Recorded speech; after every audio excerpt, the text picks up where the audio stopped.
You're so pleased on Monday morning. Is it possible that she can get better? It's scary to think that. I dare not say she's going any better than she ever has, but she's going every bit as good as she ever has. Are you concerned by the late start, that it's the last race of the day? Only if I have a beer at midday. There'll be a lot in between. No, listen, I can see the ATC's reasoning. You know, it's a great day's racing and you don't want to detract from the other great races, and hopefully the crowd get there good and early to enjoy all the support program and stay on, and hopefully we can put on one hell of a show at 5:10. Are you worried at all about any of the other horses? Always very respectful of the opposition. We always have been. We've never downplayed. We've never gone into a race thinking we're a good thing. We don't set the bookmakers' prices. But facts and figures suggest that there's not a horse probably on the planet that can beat her under these conditions at this distance. Usually our biggest worry is misfortune, and 24 times we've been pretty lucky.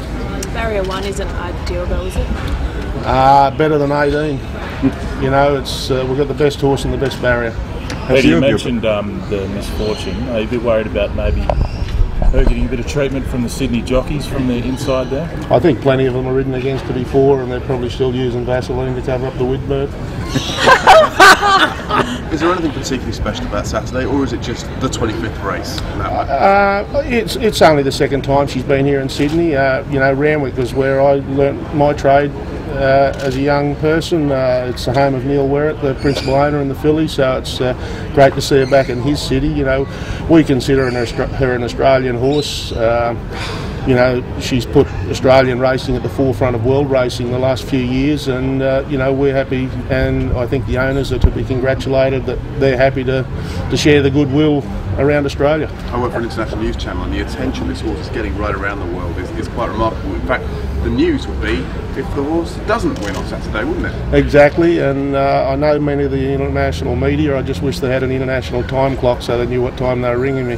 How much of a buzz does it give you? Obviously, you know, this morning it's sold out, an extra 300 tickets went in like 6 or 8 minutes or something. It must give you a massive buzz to be a part of that. Oh, it is. You know, she's terrific for our industry. She's terrific for sport in general.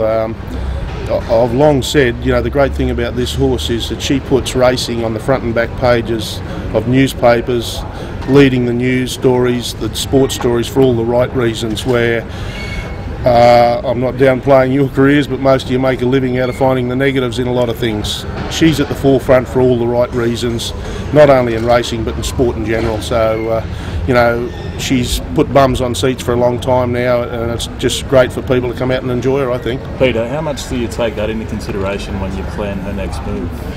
Well, that'll be in discussion with Mr. Werrett and the other owners probably next week, as we've approached the last couple of runs. We have a chat after we've seen how she's pulled up and come through a run before we look at any possible options. There is a lot of options out there, as we know. There's Queensland, there's South Australia, there's Royal Ascot. The option of spelling and bringing her back in the spring straight away. The option of, you know, dare I say it, you know, we've always considered each run as possibly her last run. So we're very open-minded, and any decisions will be made in the best interest of the horse. Is she going as well as ever, Peter? Have you ever seen her this good? Not for a long time.